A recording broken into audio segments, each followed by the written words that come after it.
Yo yo yo yo yo yo, salut tout le monde, salut les gens de YouTube, j'espère que vous allez bien la famille, un joyeux mardi la famille. Une autre vidéo statique, oui, la voix elle est toujours cassée. Mais avant d'aller plus loin, je veux remercier toutes les personnes qui ont pris le temps de m'écrire des commentaires, vraiment vous êtes magnifiques. Des gens sur le YouTube, des gens sur YouTube, des gens sur le Discord, vraiment vous êtes magnifiques. Ça me touche énormément. Donc la voix elle va bien, vous pouvez le remarquer, comparé à hier, la voix elle va bien. Quand même un peu mieux, j'arrive à mieux parler, j'arrive à mieux articuler. Donc pourquoi ne pas faire une autre vidéo statique, surtout qu'il y a il y a une série, une brochette de mauvaises nouvelles qui frappent le marché de la crypto. Donc on s'attendait à une série d'événements dégueulasses comme celle-ci. On s'attendait à ça la vérité. J'en ai déjà parlé il y a quelques temps sur mes streams, comme quoi il y a une série d'événements qui va frapper les marchés. Mais malheureusement je ne pouvais pas savoir que ça allait être une accusation de la SEC contre Binance ou une accusation de la SEC contre Coinbase. Bref, mais en même temps, on voit que le marché de la crypto résiste. Malgré le wallet atomique qui s'est fait hacker, malgré Binance, malgré Coinbase, le marché de la crypto résiste. C'est incroyable. Anyway, on commence live sans trop perdre votre temps. Les banques américaines pourraient faire face à une hausse de 20% des exigences de fonds propres ce mois-ci. Les régulateurs veulent que les banques disposent de tampons plus importants pour absorber les pertes. Donc là maintenant, les régulateurs veulent que les banques américaines, qu'elles aillent 20% de fonds propres. Au cas où il y a une crise bancaire, etc., etc., etc. Cela pèsera sur les entreprises et les emprunteurs au mauvais moment. Le crédit est sur le point de se tarir. Déjà, il y a une crise de crédit. Avec ça, la crise de crédit va s'accentuer encore plus. Mais là maintenant, ils demandent 20% de fonds propres qu'ils doivent garder dans leurs réserves au cas où il y a une crise bancaire. Et ça, c'est un truc que les banques n'ont jamais fait pour de vrai. Donc ça va impacter les banques, c'est sûr et certain. Est-ce que ça va les impacter positivement ou négativement? Aucune idée. Mais c'est sûr et certain que ça va accentuer la crise du crédit. Parce que là, on parle des entreprises et les emprunteurs, tu vois, qui vont être impactés par ça. La Chine demande aux plus grandes banques de réduire les taux de dépôt afin de stimuler la croissance. Alors que la reprise post-Covid de la Chine stagne et que l'économie stagne, beaucoup ont déclaré que ce n'était qu'une question de temps avant que la Chine ne s'engage dans un nouvel assouplissement. Je pense que le monde entier va s'engager dans un nouvel assouplissement. Ce n'est pas juste la Chine, ce n'est pas juste les États-Unis, ce n'est pas juste l'Europe. En particulier lorsqu'il s'agit de soutenir son marché immobilier très important. Parce que n'oubliez pas que la Chine, déjà on a le marché immobilier commercial qui est dans la merde. On a des acteurs dans l'industrie immobilière qui sont énormes comme Evergrande qui sont dans la merde. Ils ont fait énormément de défauts de paiement dans le temps et ça continue à s'accentuer, tu vois. Donc l'assouplissement, ils n'ont pas le choix. Parce que n'oubliez pas que le système financier mondial est habitué à l'argent facile.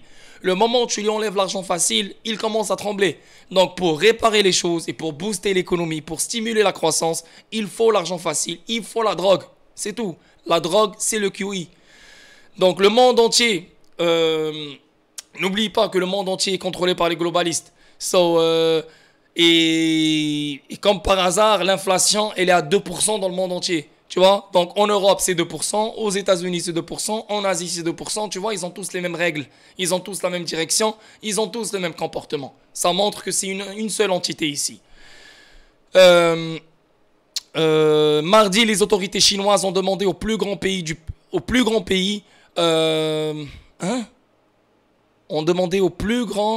les autorités chinoises ont demandé aux plus grandes banques à abaisser leur taux de dépôt. Ah oui, les plus grandes banques du pays à abaisser leur taux de dépôt pour au moins la deuxième fois en moins d'un an. A rapporté Bloomberg, citant des sources familières marquant une escalade des efforts pour stimuler la deuxième économie mondiale. Ah, c'est bien ça. Bah c'est bien. Écoute, les marchés à risque adorent ça. C'est pour ça que je dis c'est bien, mais c'est mauvais sur le long terme. Donc on avance ici, la liquidité est sur le point de se tarir. Ben, on a déjà le trésor américain qui va drainer de la liquidité et des marchés à risque pour remplir ses coffres. On a aussi taux d'intérêt au plus haut depuis 40 ans. Inflation toujours élevée, 4,9%. Donc il est toujours élevé, toujours élevé du 2%. Le gouvernement émettra environ 1 000 milliards de dollars de bons du trésor au cours des prochains mois. les exigences en fonds propres des banques pourraient augmenter de 20%. Et la Fed va probablement encore augmenter ses taux. Ça, c'est 50-50. Ça se peut qu'elle les suspend, ça se peut qu'elle les augmente. Maintenant, le consensus commence à vraiment voir, commence à vraiment penser que la Fed va vraiment augmenter les taux. Pourquoi? Parce qu'on a l'emploi qui a augmenté du jour au lendemain. On a le PMI qui a augmenté aussi. On a, comment il s'appelle? On a demain, on a le chômage qui va sortir. Ça aussi, ça va impacter la décision de la Fed. Et le 13 juin, on a les chiffres de l'inflation. Ça aussi, ça va impacter la décision de la Fed le 14. Donc, c'est 50-50. Moi, je pense qu'ils vont suspendre. Après, voilà, c'est ma spéculation. Je m'en fous pour de vrai. Qu'ils augmentent 0,25 ou qu'ils suspendent, je m'en fous. Je sais que tôt ou tard, ils vont suspendre. C'est tout. Donc, c'est une question de semaine, c'est une question de mois. C'est une question de est-ce que ça va être ce Fed meeting? Est-ce que ça va être l'autre Fed meeting? Est-ce que ça va être l'autre vers septembre, vers novembre? Je m'en fous. C'est une question de temps, c'est vraiment du court terme. Mais c'est un cirque. La vérité, c'est un cirque. C'est confusion totale. Tous les chiffres, tous les indicateurs, tous les trucs qui font du sens ne font plus de sens.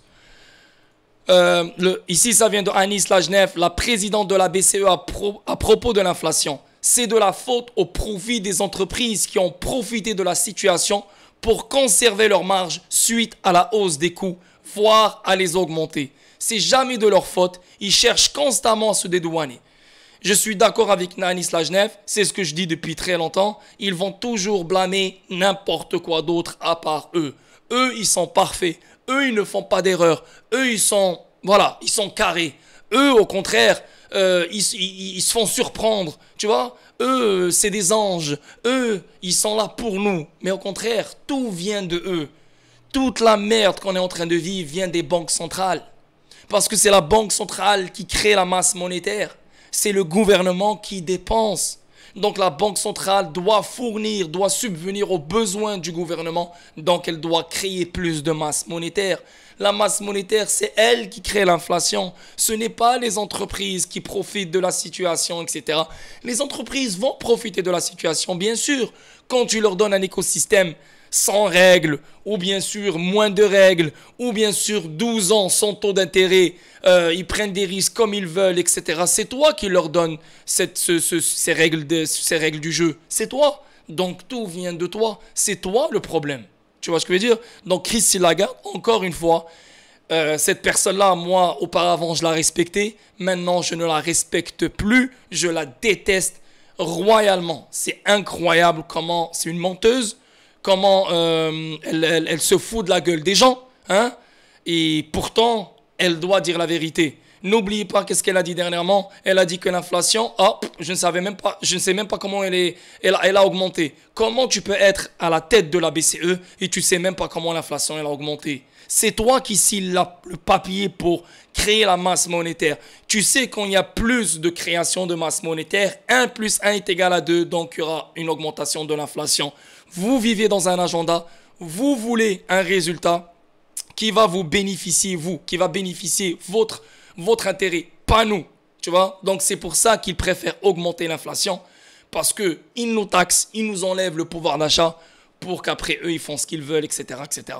N'oublie pas qu'on est dans un agenda, on vit dans un agenda. Ils ne sont pas là pour nous, ils sont là pour eux. Tout ce qu'ils font, c'est pour eux, ce n'est pas nous. Ils sont contre les humains, ils sont contre le bonheur, ils sont contre la joie, ils sont contre la stabilité financière. Ils veulent tout détruire. C'est eux qui sont en train de mettre en place la crise des devises, c'est eux qui mettent en place la crise de tout ce que tu veux, du crédit, de ci, de ça, c'est eux. C'est eux. Et quand les caméras sont sur eux, ils te disent « Ah, on ne sait pas, on est en train d'apprendre comme vous, on essaie de comprendre. » C'est Hollywood, mais c'est eux le problème. Voilà, on avance. Les hausses de salaire ont peut-être été un moteur clé de l'inflation, tu vois. Les hausses de salaire, les entreprises, les ci, les ça, mais eux, non. Comprenez? On doit blâmer tout et n'importe quoi. Mais on ne doit jamais blâmer les banques centrales. Ils peuvent maintenant alimenter des licenciements massifs. Je pense que le chômage doit augmenter, c'est ce qu'ils veulent. Donc tant que le chômage n'a pas encore augmenté au niveau qu'eux ils veulent, je pense qu'ils vont continuer sur ce bullshit. Ici on parle de l'immobilier commercial Les prêts à intérêt seulement ont contribué au boom de l'immobilier commercial. Maintenant, ils arrivent à échéance. Les propriétaires font face à une facture de 1,5 trilliard de dollars pour les hypothèques commerciales au cours des 3 prochaines années. Près de 1,5 trilliard de dollars de prêts hypothécaires commerciaux arrivent à échéance au cours des 3 prochaines années. Selon le fournisseur de données TREP, de nombreux propriétaires commerciaux qui doivent payer les prêts sont vulnérables au défaut de paiement, en partie à cause de la façon dont leurs prêts sont structurés. Donc, comme par hasard, on est en train de vivre un changement de politique monétaire. On est dans le processus. Comme par hasard, on a augmenté le plafond de la dette. Donc, comme la Chine, elle va faire un assouplissement pour stimuler la croissance dans le marché immobilier. Ben, c'est pareil, c'est ce qu'on va vivre. On va stimuler la croissance dans le marché immobilier commercial pour le sauver. Genre, tu vois ce que je veux dire? Jusqu'à la prochaine crise. Et là, ça va crash encore une fois. So, on va décaler la merde pour les années à venir. Donc ça va, voilà, c'est le QE. N'importe quel marché, ça drogue, c'est le QE. That's it. On avance. Ici, le PMI, il est sorti hier. L'indice PMI composite légèrement inférieur aux attentes en mai. Excusez-moi, tout à l'heure, j'avais dit qu'il avait augmenté, mais non, il est inférieur. Aux États-Unis, l'indice des directeurs d'achat PMI composite de S&P Global est ressorti à 54,3 en mai, contre un consensus de 54,5 après 53,4 en avril. Le PMI des services ressort à 54,9 contre 55,1 attendu après 53,6 en avril. Donc on avance, là on a fini avec les événements extérieurs, j'espère que vous avez aimé. Il n'y a pas vraiment grand chose à dire, surtout que le Fed Meeting arrive, surtout qu'il y a le drainage de liquidités qui peut commencer à n'importe quel moment. On a fini avec l'augmentation du plafond de la dette, donc pour l'instant dans les événements extérieurs, il n'y a pas vraiment grand chose. À part si on parle de l'OPEP+, on parle du pétrole, on parle de l'essence, on parle de Poutine, on parle de ce qui se passe géopolitiquement, etc. Ça c'est pas notre but, sinon je ne vais pas finir, je vais faire un stream de 5 heures. Mais c'est calme pour l'instant. Genre, si tu veux, c'est calme. Est-ce qu'on va connaître d'autres banques qui vont tomber? Est-ce qu'on va connaître d'autres choses qui vont tomber? Je suis sûr et certain qu'on va entendre d'autres événements qui vont sortir pendant l'été ou vers septembre, octobre. So, il faut juste rester à l'affût. On n'a pas encore fini. Ça va être le bordel après bordel après bordel. Là, maintenant, on va passer à la crypto. Comme vous le savez, la SEC a poursuivi Coinbase. Juste hier, j'ai fait une vidéo. Et dans la vidéo, on a vu que CZ allait être remplacé par Tang. Et dès que j'ai fini la vidéo, on a entendu que la SEC a poursuivi Binance. Maintenant, le lendemain, la SEC a poursuivi Coinbase. Il y a plein de monde sur Twitter et plein de monde sur le Discord, mon Discord. Je vois que les gens parlent du fait que, si la SEC poursuit d'une façon incroyable deux grandes entités comme Coinbase et Binance, ça veut dire que de l'autre côté, elle est en train de finaliser un règlement avec Ripple. Peut-être que oui, peut-être que non. Malheureusement, on ne peut pas savoir ça. C'est que de la spéculation. Bien sûr, ça fait plaisir d'entendre ça. Bien sûr, si tu veux, dans ta perception, ça fait du sens. Mais la SEC, elle a de l'argent illimité. N'oubliez pas que c'est une agence gouvernementale. Elle a de l'argent illimité. N'oubliez pas ça. Donc, ne pensez pas que, elle va... je suis pas en train de dire que j'ai raison. Je suis pas en train de dire que vous avez raison. On ne peut pas savoir. Donc, c'est pas parce qu'elle est en train de peut-être finaliser un règlement avec Ripple, le fait qu'elle a perdu avec Ripple, elle va s'attaquer à d'autres entités pour montrer qu'elle est toujours là. Hey, on n'est pas en train de vivre un film je sais pas comment les feux de l'amour ou je sais pas quoi. On n'est pas en train d'analyser une relation amoureuse ici, tu vois. Donc peut-être que c'est ça. Et j'aimerais bien que ça soit ça. Je pense que tout le monde aimerait bien voir un règlement, etc., etc. Mais n'oubliez pas que Twitter au complet, il est excité. N'oubliez pas que tout le monde parle du mois de juin. N'oubliez pas que le 13 juin, on a les documents de Hinman. Je pense pas qu'on est arrivé à un règlement, je ne pense pas, ok? Je peux me tromper, il n'y a pas de problème, mais j'aimerais bien me tromper, parce que je sais que tout le monde aimerait faire de l'argent, bien sûr. Mais, logiquement parlant, je ne pense pas que ça sera maintenant. Ça sera encore et encore et encore vers le 3e trimestre 2023, peut-être même 4e trimestre 2023. C'est ce que je pense. Mais pour l'instant, la SEC a poursuivi Coinbase, citant des violations de la loi américaine sur les valeurs mobilières. Donc Coinbase, elle a délisté XRP, mais elle s'est fait quand même poursuivie. Donc la SEC a officiellement poursuivi l'échange de crypto Coinbase, dont le procès de régulateur a affirmé que l'échange permettait aux commerçants et aux investisseurs d'acheter, de vendre et d'échanger des titres d'actifs cryptographiques. Donc d'après Gary Gensler, tout est une sécurité. La crypto au complet, c'est une sécurité. Pourtant, avant qu'il devienne le directeur de la SEC, quand il était au MIT, il disait que algo est une commodité, est une marchandise. Il disait plein de bonnes choses sur plein d'actifs que maintenant il est en train de poursuivre. Tu vois? Donc ça montre qu'avant qu'il débarque dans la SEC, c'était vraiment le Gary Gensler lui-même. Une fois qu'il est devenu le chairman de la SEC, ce n'est plus lui qui parle, ce n'est plus lui qui décide, c'est une marionnette. That's it. Ça le prouve à 100%. La plateforme Coinbase a fusionné 3 fonctions qui sont généralement séparées sur les marchés boursiers traditionnels. Celle des courtiers, des bourses et des agences de compensation. Le dossier à noter. Coinbase ne s'est jamais enregistré auprès de la SEC en tant que courtier, bourse nationale des valeurs mobilières ou agence de compensation, évitant ainsi le régime de divulgation que le Congrès a établi pour nos marchés des valeurs mobilières. Mais Coinbase ne vend aucune valeur mobilière. Coinbase ne vend aucune sécurité. Donc je ne sais pas pourquoi vous venez après tout ce temps-là et vous accusez une entité comme ça. Pourquoi? Coinbase, il est venu vous parler il y a longtemps. Et vous n'avez rien dit. Vous n'avez même pas répondu à ces questions. Et là maintenant, après je ne sais pas combien d'années, boum, vous accusez les choses. Pour de vrai, moi je m'en fous de Coinbase et je m'en fous de Binance. Ce qui me stresse, c'est le comportement de la SEC. Ce n'est pas cool. Mais c'est voulu tout ça, c'est voulu. Donc faut pas être étonné, c'est voulu. Moi je m'attendais à une série de mauvaises nouvelles qui vont frapper la crypto. Je m'attendais à ça.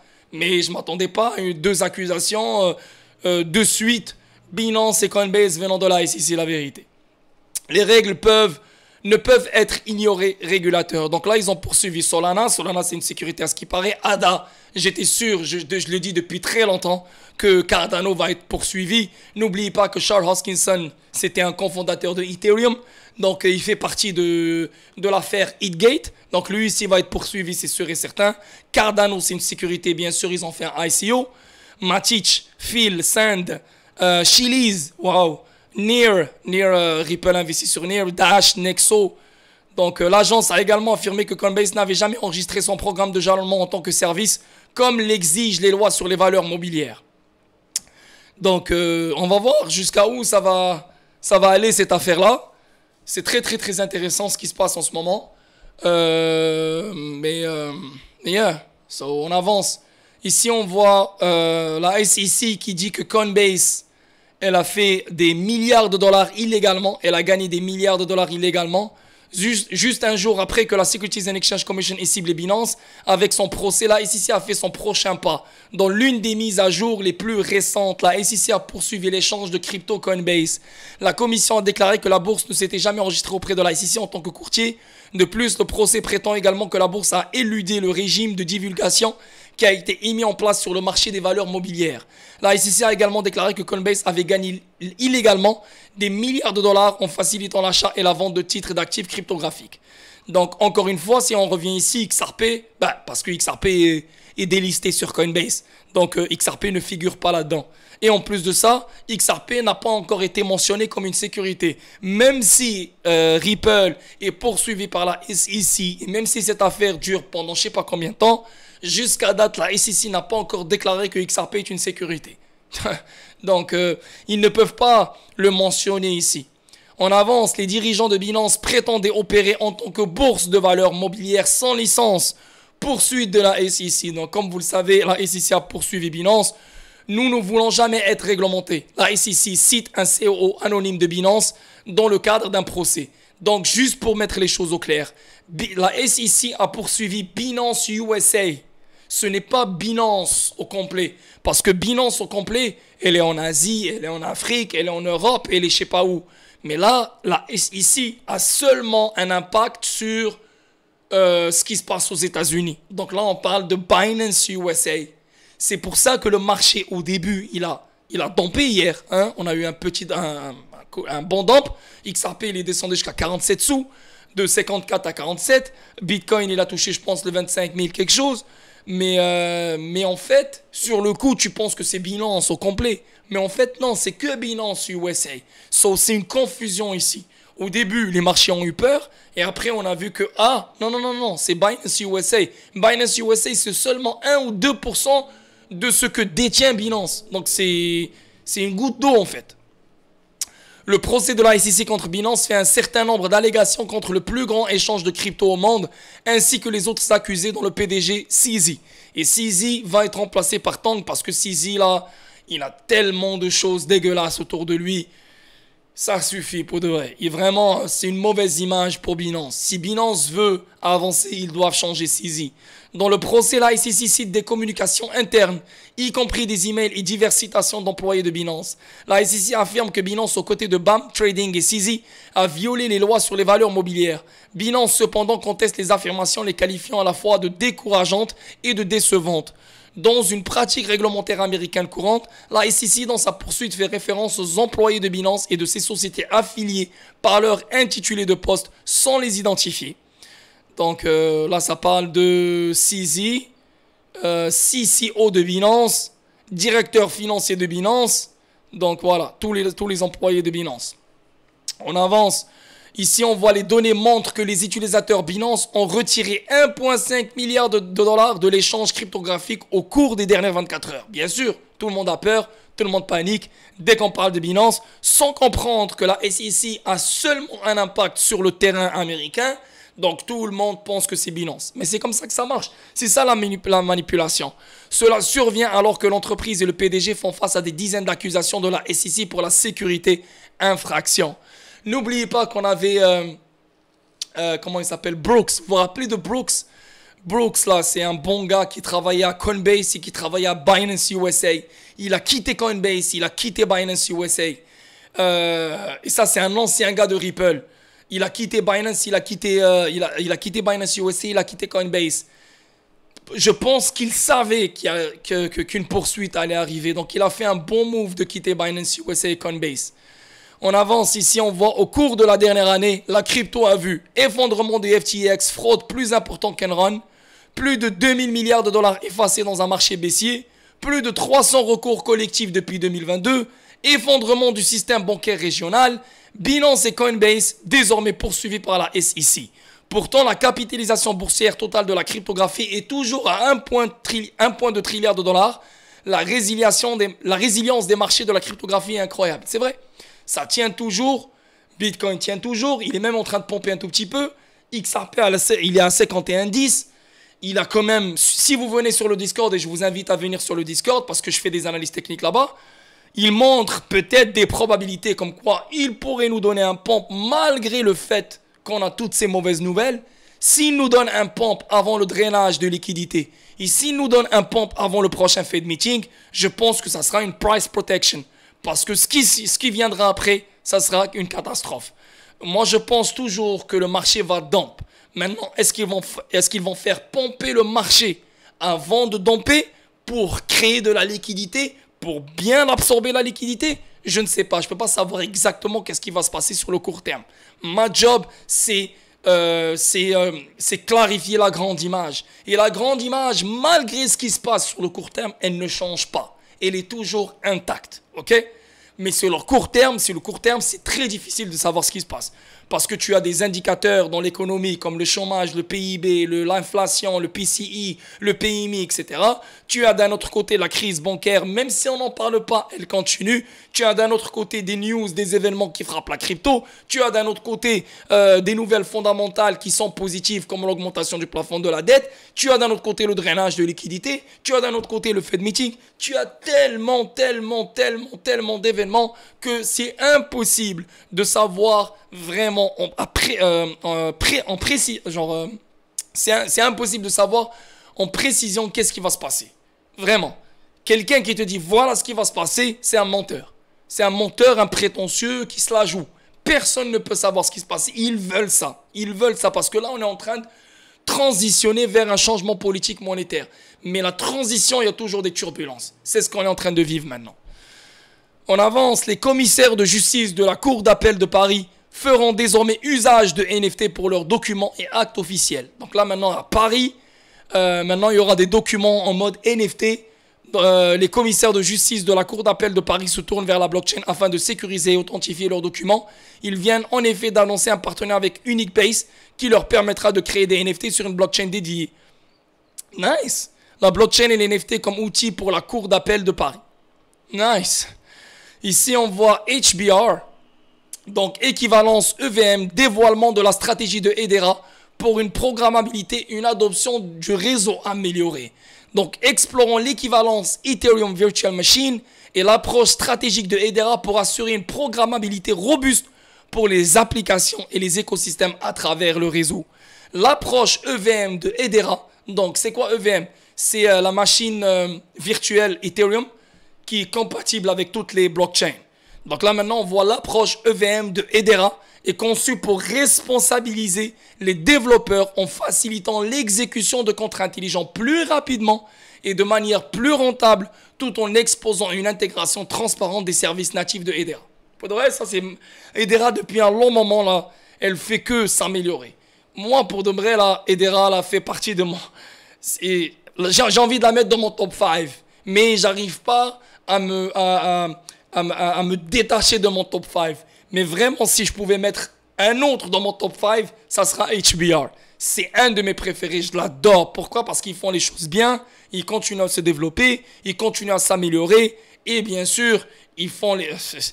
sans parler de leur partenariat, sans parler des membres qui sont derrière Hedera. Et en plus, ça coûte 3-4 sous, putain. Ce truc-là va aller dans les 2 chiffres très bientôt quand les choses vont exploser, c'est sûr et certain.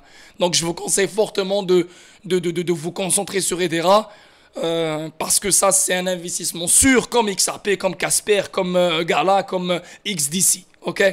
Donc là, maintenant, on parle de EVM et l'approche EVM de Hedera qui va améliorer les contrats intelligents de manière plus rentable tout en exposant une intégration transparente des services natifs de Hedera. Magnifique.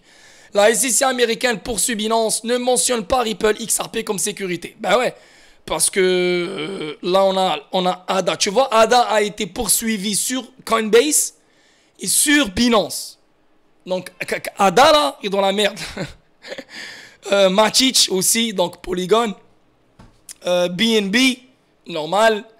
Et voilà. Mais XRP n'a pas encore été mentionné. Pourquoi? Parce que XRP n'a pas encore été jugé comme une sécurité par la SEC. Donc, il ne peut pas être mentionné. D'après la SEC, eux, c'est une sécurité. La SEC n'a jamais dit que XRP, c'est une sécurité. Elle a dit que les ventes illégales que Ripple a fait rendent XRP comme une sécurité, donc on pense que c'est une sécurité. Eux, ils disent non, c'est une sécurité, rien à foutre. Donc c'est très différent. Très différent. Jusqu'à date, la SEC n'a pas encore clarifié ou confirmé que XRP est une sécurité. Le XRP de Ripple n'est pas nommé comme une sécurité dans l'affaire de la SEC contre Coinbase. Pareil, c'est ce que je viens d'expliquer. À l'approche de la date limite du 13 juin, donc comme vous le savez, le 13 juin, non seulement c'est le commencement du Fed Meeting, le 13 et le 14 juin. Le 13 juin, on a les chiffres de l'inflation qui vont tomber. Et le 13 juin, on a les documents de Hinman qui deviendront publics. À l'approche de la date limite du 13 juin, Ripple versus la SEC, la commission supprime la biographie de Hinman. Pourquoi il supprime la biographie de Hinman? Ça, c'est vraiment bizarre. La SEC doit remettre les courriers non expurgés des communications internes de Hinman d'ici la semaine prochaine. La SEC des États-Unis a mystérieusement retiré la biographie de l'ancien commissaire William Hinman de son site web. Cela se produit seulement 8 jours avant que le tribunal n'exige que la SEC fournisse des copies non expurgées de tous les emails de Hinman. Largement... Oh, pourquoi c'est flou? Largement considérés comme primordiaux pour le procès de l'agence contre le géant de l'industrie de la cryptographie Ripple. Les emails de Hinman sont-ils le pistolet fumant? Sur le site de la SEC, la biographie de Hinman ne comprend désormais que son nom, sa photo et son rôle précédent en tant que directeur de la division des finances des sociétés de mai 2017 à décembre 2020.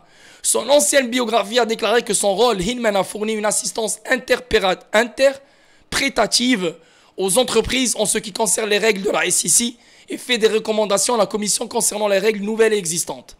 Le mois du départ de Hinman était le même mois que la SEC a intenté une action en justice contre Ripple Labs pour sa vente non enregistrée de la crypto-monnaie XRP, dont la valeur s'est effondrée ce jour-là de 45%, blablabla. La fin est proche. L'affaire Ripple a occupé une place prépondérante dans l'industrie américaine de la cryptographie, qui cherche à clarifier et à établir un précédent juridique sur les crypto-monnaies qui seront déléguées en tant que titres aux États-Unis. La SEC et Ripple ont demandé un jugement sommaire en décembre 2022, laissant espérer que sa conclusion pourrait être à l'horizon. La victoire de Ripple dans la sécurisation des documents du discours du Hinman en octobre 2022 a également considéré comme une victoire majeure, mais ils sont restés confidentiels à l'époque. Désolé. Des voix imminentes de la cryptographie telles que Charles Hoskinson pensent que le procès de la SEC se terminera probablement ce mois-ci. J'en doute fort. Le PDG de Ripple, Brad Garlinghouse, a déclaré au début du mois dernier qu'il s'attendait à ce qu'un jugement sommaire sur l'affaire soit soumis dans 3 à 6 semaines. Il n'a pas dit dans 3 à 6 semaines. Il a dit c'est une question de semaines et non une question de mois. Ça, c'est un mensonge. Il n'a pas dit de 3 à 6 semaines. C'est un mensonge. Il ne faut pas faire attention à ça. Sans parler de Ripple, elle a déjà gaspillé, elle a déjà dépensé 200 millions de dollars. Donc, Ripple qui dépense 200 millions de dollars avec une agence gouvernementale qui a des dépenses illimitées. Tu vois? Est-ce que les autres compagnies comme Ripple qui sont dans la blockchain pourront tenir contre la SEC qui a des dépenses illimitées? Ça, c'est intéressant à voir. Et n'oubliez pas que Gary Gensler, il a dit stablecoins et bien sûr les échanges. Donc, il ne faut pas être étonné par ce qui se passe. Les échanges, c'était dans son calendrier, c'était dans sa feuille de route. Il va réguler les échanges. Et là, maintenant, on voit clairement Binance et la SEC et Coinbase qui se sont fait frapper. La clarté réglementaire de XRP le positionne comme un actif crypto de premier plan.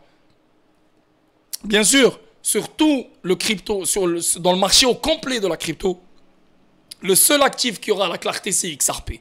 Tu peux dire que Bitcoin aussi sera bien. Pourquoi? Parce que Bitcoin, personne ne le contrôle, nanana. Donc, il y aura Bitcoin et XRP en fait. Mais XRP, vis-à-vis à Bitcoin, c'est lui le seul qui sera confirmé sur papier que comme quoi c'est une devise, comme quoi c'est une commodité, comme quoi c'est un outil financier, comme quoi il a une utilité et comme quoi il a une valeur monétaire. Donc, avec ce qui se passe, cette affaire juridique entre la SEC et Ripple a donné un pouvoir énorme à XRP, sans le vouloir, mais en même temps, c'était voulu cette affaire. Croyez-moi, côté marketing, c'était voulu cette affaire. C'était la seule solution pour faire réveiller tout le monde sur XRP. Et là, ça a réussi. On avance. La nouvelle chaîne XRP Ledger passe l'audit de sécurité configurée pour utiliser XRP, mais aucune association avec Ripple. C'est ce que j'ai expliqué hier. Les sidechain hooks vont créer plein de XRP Ledger. Et ça, les gars, c'est nouveau. Hein? J'ai jamais parlé de ça. Personne n'a jamais parlé de ça. C'est nouveau. David Schwartz vient d'en parler. Crypto Ariel en parle. C'est nouveau. Donc ça, c'est révolutionnaire. On aura plein de XRP Ledger qui utilisent le même code que le XRP Ledger de base, qui sont accrochés au XRP Ledger de base et qui vont offrir des fonctionnalités inimaginables comparées au XRP Ledger de base. Parce que le XRP Ledger de base doit rester intact pour les paiements, pour les règlements, etc. Mais il ne peut pas rester en arrière parce que voilà, la technologie avance. Il y a la DeFi, il y a ci, il y a ça, il y a ça. Donc les développeurs veulent développer sur le XRP Ledger, mais on peut pas, on ne leur donne pas les outils qu'il faut. Mais en ayant des clones, moi je les appelle comme ça, en ayant des clones grâce à ces sidechain hooks, on peut créer d'autres plateformes qui sont des XRP Ledger, qui accueillent des nouvelles fonctionnalités que le XRP Ledger de base n'a pas. Ni Ripple n'a le contrôle sur ça, ni personne n'a le contrôle sur ça. Les développeurs peuvent faire ce qu'ils veulent sur ces XRP Ledger clonés. Ça, c'est révolutionnaire. Et ce qui est fou là-dedans, c'est que XRP sera partout sur ces XRP Ledger clonés, comme sur le XRP Ledger de base. Ça va être incroyable. La nouvelle chaîne XRP Ledger réussit son audit de sécurité avec des divulgations suggérant qu'elle utilisera XRP, mais n'a aucune association avec Ripple ou les États-Unis. XRP Ledger Labs, une société spécialisée dans la création d'applications et de services adaptés au XRP Ledger, a annoncé la réussite d'un audit de sécurité approfondi pour l'amendement Hooks, Cette étape importante signifie l'arrivée imminente de Hooks qui introduira une chaîne latérale XRP Ledger innovante qui exploite XRP en tant qu'actif natif. Donc pour l'amour de Dieu, il n'y aura pas un XRP différent. Ok? XRP Labs a engagé FIO, une entreprise leader dans le domaine de la cybersécurité, pour effectuer l'audit de sécurité. L'évaluation s'est concentrée sur l'examen minutieux du API Hook, de l'environnement d'exécution et d'autres protocoles de cadre essentiels. Fait encourageant, aucun problème de sécurité important n'a été découvert selon le XRP Ledger Labs. Les résultats de l'audit sont apparus quelques mois après que Houston Wine, fondateur de XRP Ledger Labs, a dévoilé l'amendement Hawks et a souligné qu'il avait signé un contrat d'audit de sécurité pour le projet. Comme l'a rapporté de Crypto Basic, en janvier, Wine a confirmé que Hawks sera lancé après l'audit et la mise en œuvre de toute amélioration proposée. Les crochets devraient être lancés cette année. Donc cette année, ça va être lancé. L'amendement Hawks constitue une étape très attendue pour la communauté XRP, ouvrant potentiellement un domaine de nouvelles opportunités pour le XRP Ledger. Donc smart contract, DeFi, plein de choses. Alors imagine plus d'utilité de XRP pour XRP. Et ce qui est bien, c'est qu'il y aura moins de XRP qui va se faire trader et plus de XRP qui sera demandé pour être utilisé dans ces XRP Ledger clonés, dans cet écosystème révolutionnaire qui est en train de se mettre en place grâce aux Hooks. Incroyable les gars, incroyable. Si tu n'es pas content par cette nouvelle, je sais pas quoi te dire. Si cette nouvelle ne te rend pas content, je sais pas quoi te dire mon ami. On avance donc, le partenaire de Ripple, Flutterwave, s'associe à Token.io pour faciliter les virements bancaires vers le Royaume-Uni et l'Union Européenne. Et là, Metaco les gars. Metaco, comme vous le savez, Ripple, elle a acheté Metaco à 250 millions de dollars. N'oubliez pas que j'ai déjà fait un stream sur Metaco. Je vous ai expliqué à qui elle est connectée. Donc, on parle de tokenisation, on parle de service de garde, on parle de DeFi pour les entreprises. Donc, n'oubliez pas que Metaco, elle est connectée à des milliers de banques dans le monde entier. Et elle offre des services de garde pour ces banques-là. N'oubliez pas que la tokenisation va prendre de l'ampleur. N'oubliez pas que Enterprise DeFi va prendre de l'ampleur. Donc, le service de garde va prendre de l'ampleur. Les banques ne vont pas garder leurs actifs chez eux. Ils vont garder leurs actifs chez des entreprises spécialisées dans le service de garde. Donc, Ripple a mis la main sur Metaco. Si Ripple a mis la main sur Metaco, ça veut dire que Ripple a mis la main sur toutes les banques qui sont connectées à Metaco et les entreprises qui sont connectées à Metaco. Et là maintenant on voit Metaco et GFT, je sais pas c'est quoi, annoncent aujourd'hui leur partenariat stratégique pour offrir des solutions institutionnelles de services de garde et tokenisation. Donc Ripple va toucher à ça, permettant aux entreprises d'intégrer des actifs numériques dans leur opération. Voilà, donc Metaco et GFT. Donc tout ce que Metaco fait, Ripple le fera et le touchera. Donc voilà les gars, une magnifique vidéo pour vous, 39 minutes. J'espère que vous allez aimer. Demain, je pense que la voix, elle va être bonne. Je pense que déjà aujourd'hui, elle était bonne.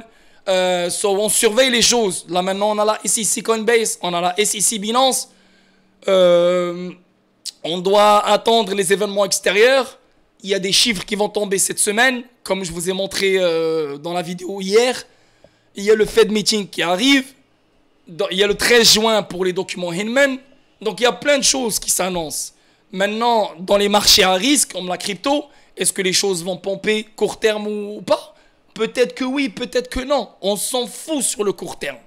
Nous, ce qui nous importe le plus, c'est qu'avant la folle crise financière qui va arriver en 2025, on fera notre vie, on sécurisera la vie de notre famille, on fera ce qu'on attend de faire. Ok? Ça, c'est la seule chose que vous devez garder en tête. Maintenant, un autre truc. Je vois plein de monde sur Telcoin, sur Twitter qui disent « Ah, j'abandonne Telcoin, je m'en fous de Telcoin. » Pourquoi ils abandonnent Telcoin? Parce que Telcoin, il est en train de domper. Mais ils n'abandonnent pas Telcoin parce que c'est de la merde ou c'est un scam ou c'est une arnaque. Déjà, il est en train de domper. Et de deux, il n'y a pas trop de communication. Pourquoi il n'y a pas trop de communication? Parce que la SEC est un requin. Est un requin qui nage dans l'océan. Il attend juste du bruit. Le moment où tu fais du bruit, le moment où tu jettes une goutte de sang, ils vont t'attaquer. Et même le gars de Flare Network, il l'a dit. Il a fait sur Twitter, et j'avais fait un tweet sur ça. Il a dit que c'est pour ça qu'on ne parle pas trop. Telcoin, c'est pour ça qu'ils ne parlent pas trop. Parce que la SEC pourrait les poursuivre. So, ils font les choses bien, tranquillement, doucement, jusqu'à que les choses explosent. Et si tu ne crois pas à la charte de tel coin, déjà ça veut dire que tu ne comprends rien aux chartes. Déjà de 2, tu es juste négatif. Et 3, si tu es imbécile, tu es négatif, alors tu fais n'importe quoi. Il faut rester positif, il faut continuer à s'instruire, il faut continuer à s'éduquer, il faut continuer à prendre le risque. Telcoin, XDC, XRP, Gala, HBR, Casper, IOTEX. Si tu as 3 de ces, ce que je viens de t'expliquer, ce que je viens de te donner maintenant, ta vie est faite. Tout ce que tu dois faire, c'est patienter. Ciao tout le monde, on se voit demain pour une autre vidéo statique. Peace.